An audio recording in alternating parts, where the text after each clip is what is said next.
সুন্দর Australian colourful পাখি এবং ক্যাঙ্গারু একই মাঠে খাবার খাচ্ছে।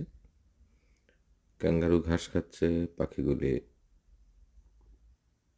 মাঠ থেকে কিছু একটা খুঁজে খুঁজে খাচ্ছে।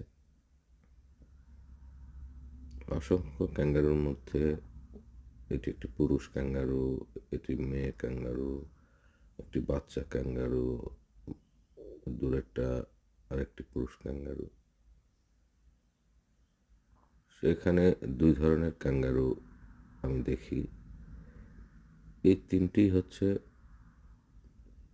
গাঢ় ধূসর রঙের ক্যাঙ্গারু, কিছু আছে হালকা ধূসর রঙের ক্যাঙ্গারু।